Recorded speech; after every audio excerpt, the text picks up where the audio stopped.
Bonjour mesdames et messieurs, merci de nous rejoindre sur RTI 1, bienvenue dans ce journal. Après les inondations meurtrières du début de semaine à Abidjan, le président Alassane Ouattara a tenu à constater de ses yeux l'ampleur des dégâts. Hier, au terme de Conseil de sécurité nationale d'urgence, le chef de l'État s'est rendu lui-même sur les lieux du drame pour réconforter les familles éplorées. À Bouaké, c'est plutôt du bonheur que ces fortes pluies ont apporté aux populations. Après pratiquement 3 mois à sec, l'eau coule de nouveau dans les robinets de la deuxième plus grande ville de Côte d'Ivoire. Un soulagement car pendant la période de disette, les Bouakéens ont dû s'approvisionner à toutes les sources avec les risques de maladies diarrhéiques. Le président de la République a visité hier jeudi à la Riviera, dans la commune de Cocody, 2 sites sinistrés suite aux pluies diluviennes qui se sont abattues sur la ville d'Abidjan et l'intérieur du pays les lundis et mardis derniers. Des pluies qui ont occasionné des pertes en vie humaine et des dégâts matériels importants. Le chef de l'État a entamé sa visite par le quartier Alabra. Le quartier Alabra donc avant de se rendre à la rue Ministre, le tristement célèbre rue de la Riviera-Palmeraie en temps de pluie. Sensible au drame occasionné par les pluies diluviennes des 18 et 19 juin qui ont causé la mort de 20 personnes, dont 18 personnes à Abidjan et 2 à l'intérieur du pays, le président de la République, Alassane Ouattara, s'est rendu personnellement ce jeudi, tout d'abord au quartier Alabra à Cocody, pour exprimer sa solidarité et sa compassion aux familles durement frappées. À la Villa 70, complètement saccagée, et où une mère de famille a perdu la vie, entraîné violemment par les eaux de pluie, le président de la République a exprimé ses condoléances aux parents de la victime. Même témoignage de compassion du président de la République à la famille de la Villa 84, qui n'a pas été épargnée elle aussi par la violence des pluies, qui ont fait des dégâts importants, dont un pan entier de la clôture en ciment effondré. Après Alabra, le président de la République a tenu à aller voir personnellement les dégâts occasionnés par les pluies diluviennes sur la rue Ministre à la Riviera-Palmeraie. La rue Ministre, une rue centrale de la Palmeraie, défigurée par les inondations répétées causées par les pluies. Cette voie d'accès principale devient, lors des pluies diluviennes, le lieu de passage d'un important flot de ruissellement qui inonde les maisons riveraines, entraînant d'énormes dégâts. Le président de la République a promis une solution pour soulager les nombreux riverains de cette rue. Je crois qu'il fallait être là pour voir la force de l'eau, la vigueur du vent et les dégâts qui ont été causés sont absolument donc indescriptibles. Et nous avons fait un conseil national de sécurité ce matin et nous avons pris des décisions importantes. Je félicite la solidarité dont ont fait montre toutes les populations qui se sont donné la main, qui ont pu sauver des enfants, des handicapés. Le Premier ministre a pris des dispositions. Nous serons très fermes à l'endroit de ceux qui construisent sur les voies d'eau. Parce qu'effectivement, le fait que les constructions anarchiques se trouvent un peu partout, cela est une des causes principales. Des histoires de sachets plastiques qui bouchent les caniveaux, les ordures qui ne sont pas enlevées, etc. Il y a une série de mesures qui relèvent de nous. Et je voudrais donc en appeler aux uns aux autres et dire que nous devons être disciplinés, nous devons faire preuve de civisme, parce que vous savez, la vie humaine n'a pas de prix. On ne peut pas continuer de subir des situations de ce genre. Moi, je suis totalement offusqué. Et vraiment, je suis meurtri et je voudrais dire à tous nos concitoyens, de grâce, aidez-nous. Aidez-nous par discipline, par civisme. Et il est essentiel que nous soyons disciplinés et que nous puissions penser aux autres et nous dire que tous les actes que nous posons peuvent avoir des conséquences de ce genre. Et nous travaillons pour que nous ne soyons plus surpris par de telles situations. Et vraiment, mes condoléances attristées et toute ma compassion. Et nous prendrons des dispositions. J'ai dégagé avec le ministre des Finances et le Premier ministre des ressources de 2 milliards de francs CFA pour essayer de résoudre une série de problèmes que nous avons examinés ce matin. C'est avec une grande joie que les habitants de la Riviera-Palmeraie ont accueilli la visite du président de la République, Alassane Ouattara, tant sa présence ce jeudi à la Palmeraie était porteur d'espoir. L'épreuve douloureuse de lundi et mardi suscite des interrogations. Pourquoi ces inondations et autres glissements de terrain à chaque fois que la pluie tombe? La pression démographique et l'indiscipline des populations seraient-elles des facteurs ou alors l'investissement est faible dans le drainage? Le service Société de la rédaction RTI 1 s'est intéressé à la question. Nos reporters ont jeté un œil sur les facteurs climatiques, sur la spécificité du relief et sur la question des infrastructures de drainage. Pluie diluvienne à Abidjan, zone et facteurs de risque. C'est un dossier signé Grace Kando, Franck Quadio et Christelle Trazier-Menant. Pluie diluvienne de la nuit du 18 au 19 juin dernier ont fait payer à la commune de Cocody le plus lourd tribut. Une dizaine de morts provoquées par des inondations récurrentes dans cette partie du district d'Abidjan. Comment expliquer ce phénomène apparu dans les années 90, avec des hauteurs d'eau allant jusqu'à 2 mètres? Deux causes, géographiques et urbanistiques, combinées à un facteur météorologique. Abidjan, dans sa géographie, présente plusieurs bassins versants qui accueillent les eaux de pluie et les conduisent vers la lagune ébriée. Vous avez des cuvettes, c'est-à-dire des dépressions fermées qui recueillent l'eau et ces zones-là sont des zones inondables. Vous prenez les fonds de vallée qui sont également des zones de concentration des eaux de pluie avant leur évacuation vers les exutoires qui est la plupart du temps la lagune. Ça aussi sont des zones inondables. Comme dans une couvette, ça se remplit et ça remonte en surface et ça aussi crée des inondations. À Cocody, le bassin versant de Bonoumin-Palmeraie couvre une dizaine de quartiers. Bonoumin, Alabra, Palmeraie, Riviera 2, soit 4 880 hectares. C'est en superficie 70% du territoire communal de Cocody. Lorsqu'il pleut dans cette zone, l'eau dévale vers les fonds des vallées de Bonoumin et de la Palmeraie avant de se déverser dans la lagune ébriée, au niveau de la Riviera Golfe, son exutoire. La zone la plus à risque s'étend sur plus de 4 km du quartier de la Palmeraie jusqu'à l'exutoire en passant par la Riviera Alabra. 495 hectares, passage obligé de toutes les eaux collectées dans le bassin versant de Bonoumin-Palmeraie. L'inondation se produit lorsque l'eau arrive sur une surface où elle se concentre et elle ne peut pas s'écouler.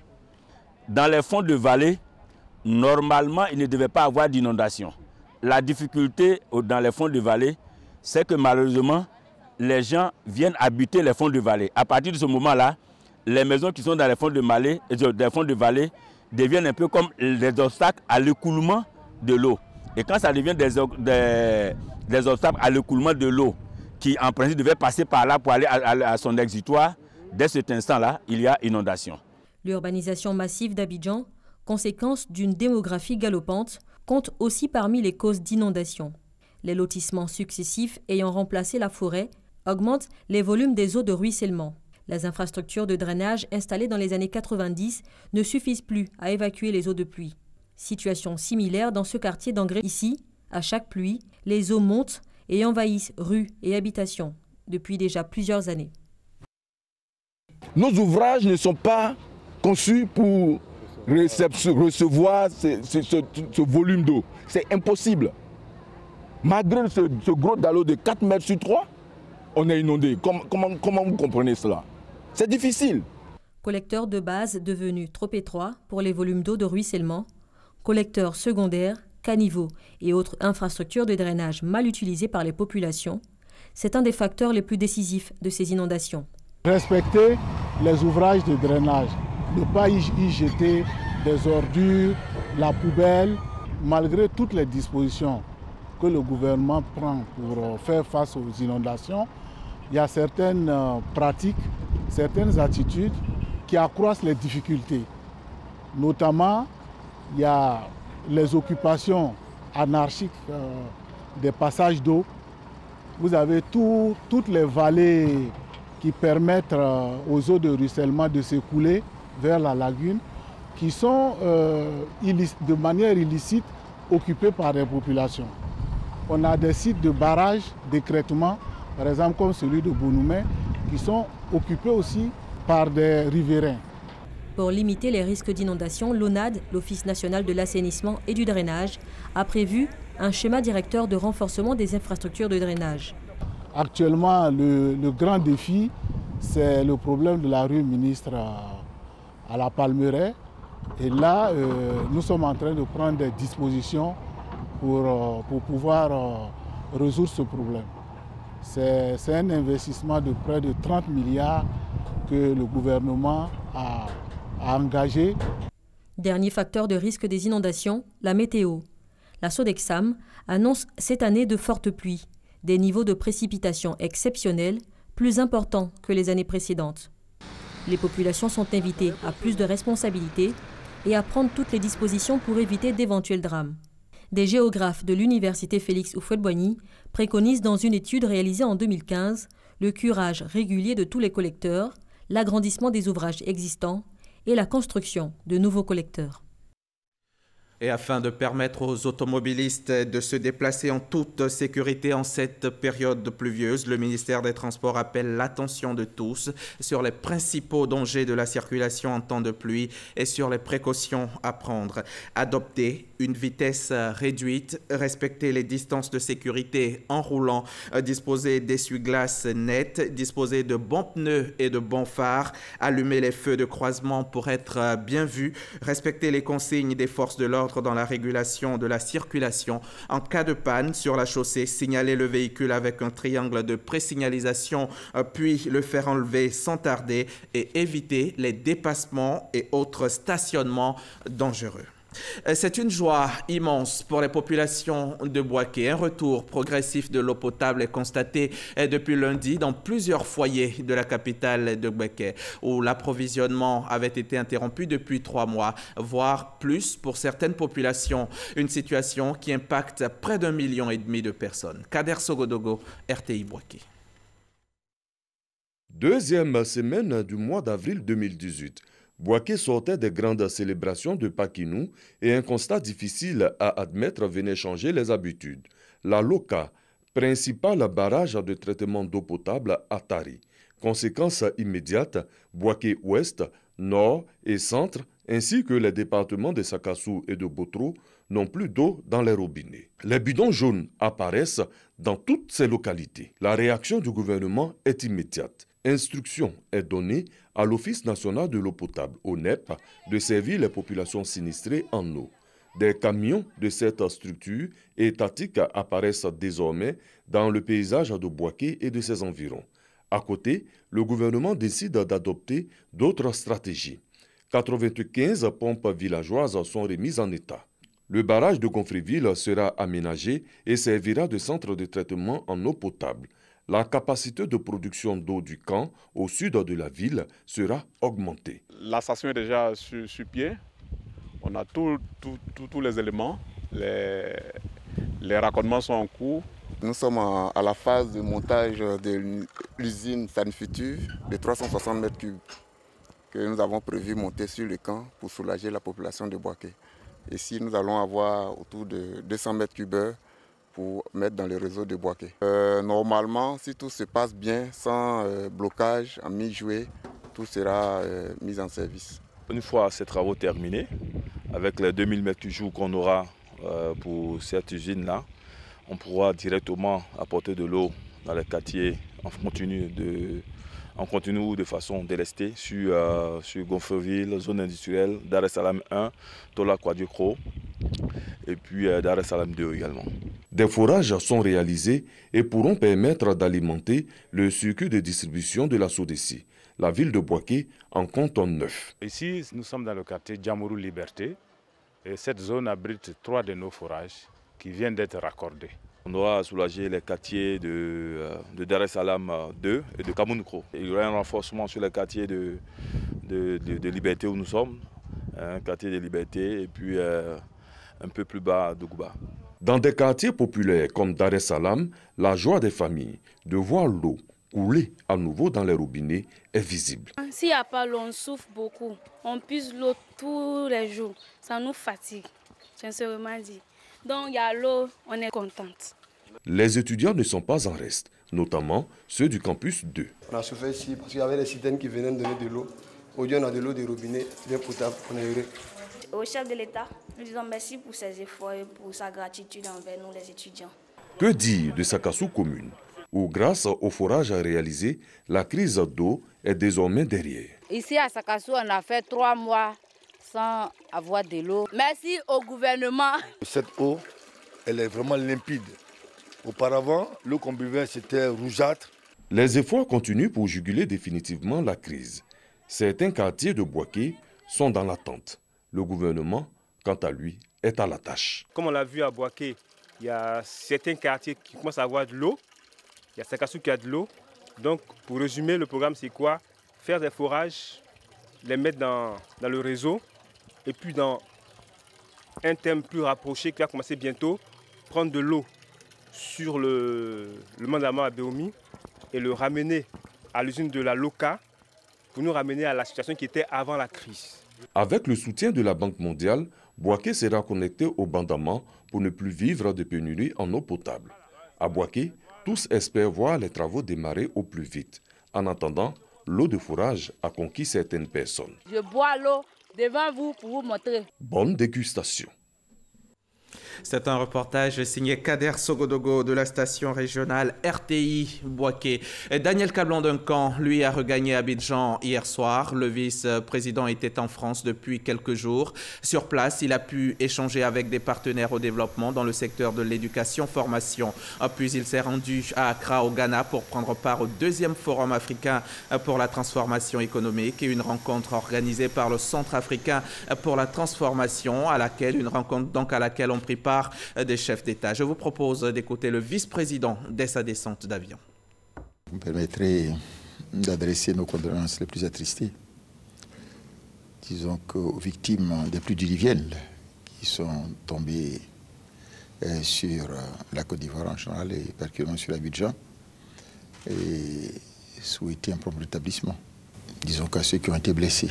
Ce que je note de manière globale, c'est que la région du Grand Est veut prendre sa place dans le développement de la Côte d'Ivoire.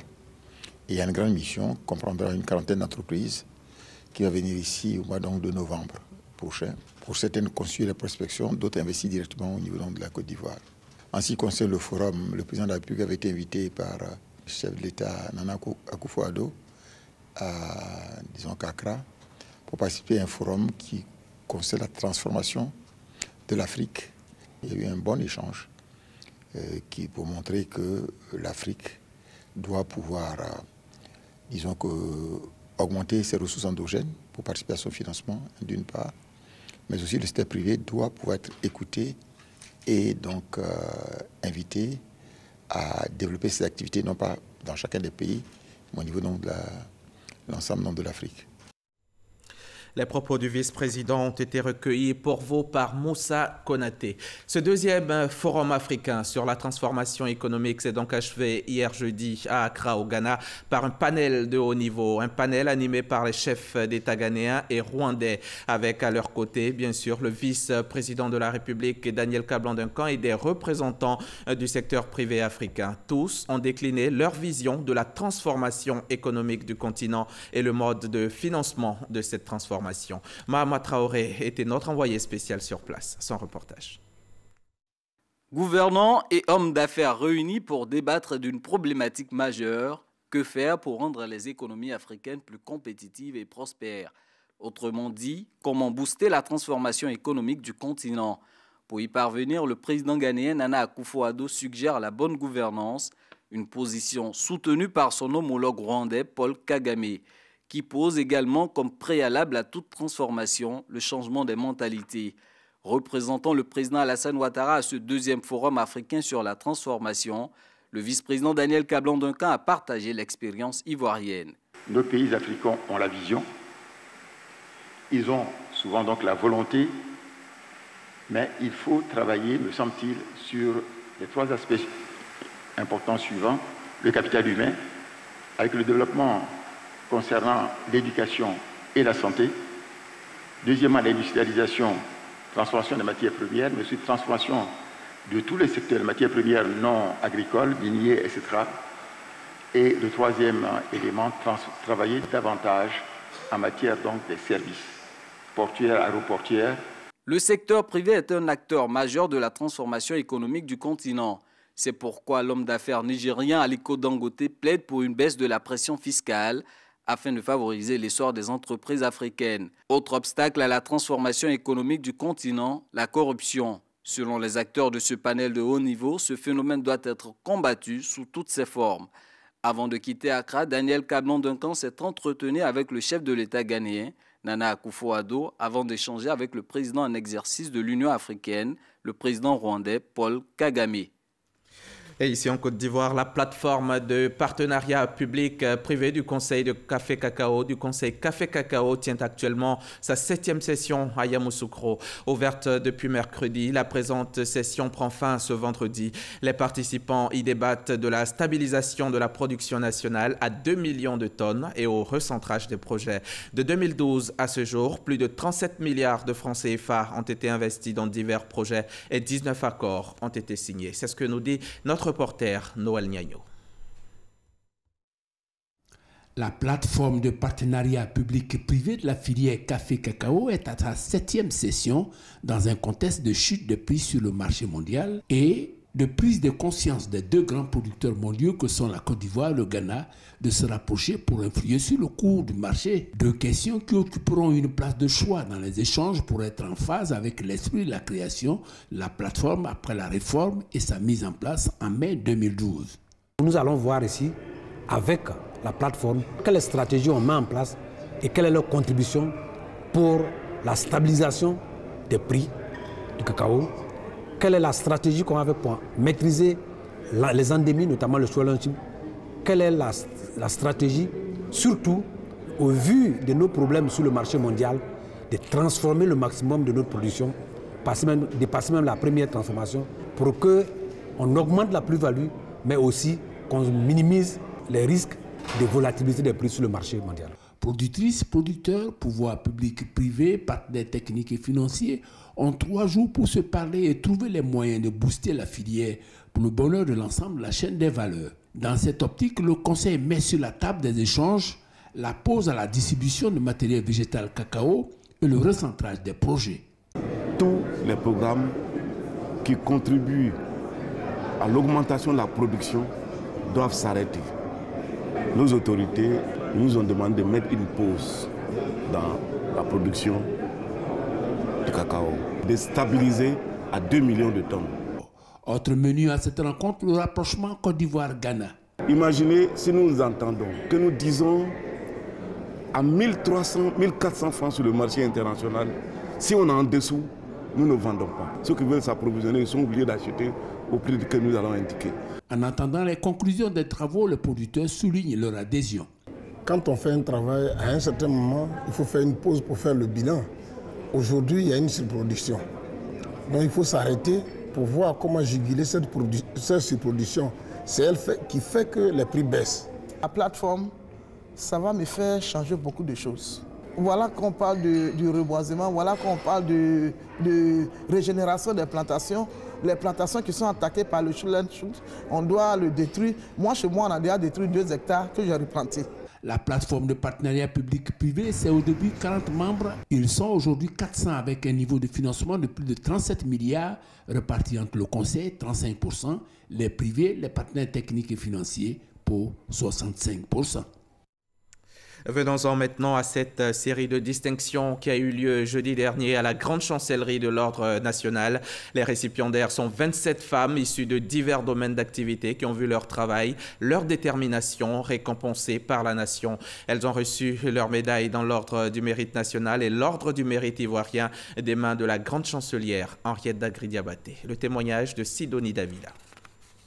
27 femmes se sont vues épinglées sur la poitrine des distinctions. Décorées pour leur dévouement, elles se sont démarquées par l'excellence dans leur travail, leur abnégation et leur efficacité au service de la patrie. C'est vraiment un honneur de recevoir cette belle décoration et nous espérons vraiment montrer le chemin et encore faire de très très belles choses. Que dire si ce n'est l'émotion qui m'a parcouru pendant cette cérémonie parce que recevoir une distinction de son pays, c'est très symbolique. C'est l'effort qu'on a fourni dans le cadre de la recherche de l'unité des femmes un peu partout pour que je puisse obtenir cette décoration. Après 47 ans de ma vie donnée à mon pays, aujourd'hui je suis décorée, je le dois au Seigneur. On n'en fera jamais de trop pour la femme. C'est en ces termes que s'est exprimée la grande chancelière pour louer le courage de ces femmes récipiendaires. Désormais, vous ne parlerez ni vous n'agirez plus seulement en votre nom, mais également aussi au nom des valeurs qui incarnent la République. Je voudrais en particulier vous inviter à être des militantes du dialogue social et politique, des artisanes de paix, pour apporter votre pierre à l'édifice de l'unité et de la solidarité nationale. Au-delà des honneurs, c'est une responsabilité qui vient d'être confiée à ces femmes de servir de modèle à tous. Dans le cadre de la mise en œuvre de la composante INPHB du projet C2D Éducation-Formation, il est prévu la modernisation de l'École supérieure des travaux publics et à cet effet, le gouverneur a tissé un partenariat avec l'École spéciale des travaux publics du bâtiment et de l'industrie de Paris. L'objectif général est la modernisation à travers un séminaire de démarrage qui a eu lieu à Yamoussoukro en présence du ministre des Infrastructures économiques. Kader Sogodogo, RTI Boaké. L'appui à la modernisation de l'École supérieure des travaux publics de l'Institut national polytechnique Félix Houphouët-Boigny, en partenariat avec l'École supérieure des travaux publics ESTP de Paris, démarre à Yamoussoukro à travers un séminaire. Pour amplifier le développement économique, social et culturel des pays de notre continent, il faudra, avec audace et courage, accepter de réfléchir autrement, en prenant en compte les intérêts collectifs et instaurer l'excellence dans toutes les actions. La modernisation de l'École supérieure des travaux publics de Yamoussoukro s'inscrit dans le cadre du C2D Éducation-Formation. 3 activités principales sont prévues. La rénovation de l'offre pédagogique qui doit être conforme aux standards internationaux, le renforcement de capacités des personnels et l'acquisition d'équipements pédagogiques modernes. Pour l'ESTP Paris, la renommée de l'INPHB et le repositionnement de la Côte d'Ivoire sont des atouts qui favorisent la réalisation du projet. Le premier défi qui se pose à vous est de conserver la reconnaissance de l'excellence de votre formation d'ingénieur. Et pour cela, nous allons vous accompagner dans la rénovation de votre offre pédagogique. Le gouvernement attache du prix à cette modernisation. Toute nation en quête de développement doit mettre un accent particulier sur le développement de ses infrastructures. Et la construction d'infrastructures de qualité n'est possible que grâce à du personnel technique bien formé. Le présent séminaire vient ainsi donner le départ de la modernisation de l'École supérieure des travaux publics de Yamoussoukro, un projet qui va durer 36 mois. Je vous invite maintenant au cinéma. La semaine du film de la CEDEAO s'est ouverte hier jeudi. Elle est initiée par le groupe des ambassadeurs et consuls de la Communauté économique des États de l'Afrique de l'Ouest. La spécificité de cette semaine du film, c'est que les projections se font en salle, mais les séances sont offertes gratuitement au public. De quoi renforcer le brassage culturel entre les différents peuples de la sous-région. On en sait plus avec Olivier Iriebi et Abou Sanogo. Des documentaires et des fictions parmi lesquels celui intitulé Frontières de la réalisatrice burkinabé Apolline Traoré. Un film qui dresse les problèmes de corruption, de violence et le trafic à la traversée des frontières. Au total, 12 films des pays membres de la CEDEAO en projection gratuite à Abidjan. Dénommé Semaine du film de la CEDEAO, ce rendez-vous vise, selon les initiateurs, à promouvoir le brassage culturel entre les différentes communautés de la sous-région. EcoDiplôme Côte d'Ivoire est le premier groupe constitué de jeunes regroupements des 15 pays de CEDEAO. C'était établi en 2016. Je voudrais féliciter mes collègues de EcoDiplôme Côte d'Ivoire pour leur disponibilité et leur contribution et la réussite de ces programmes. Parrain de l'événement, le ministre ivoirien de la Culture et de la Francophonie qui a fait savoir qu'il existe une volonté réelle au sein du gouvernement à faire du 7e art un maillon essentiel du développement global des États membres. Le cinéma est un art très puissant, un art de conscientisation, d'éducation de nos peuples et donc un art de rassemblement, d'expression de nos coutumes, de nos désirs, de nos aspirations à vivre ensemble. Débuté le 18 juin en salle à la représentation de la CEDEAO d'Abidjan. Les projections de cette semaine cinématographique vont se poursuivre jusqu'au samedi 23 juin. Les productions des cinéastes sénégalais Cheikh Anta, du Ghanéen Kwa Ansa, de l'Ivoirien Karamoko Lansini Fatiga et bien d'autres sont les grandes attractions du public. C'est la fin de ce journal. Merci de l'avoir suivi. Très bonne suite des programmes sur notre chaîne et prudence en ce temps de pluie.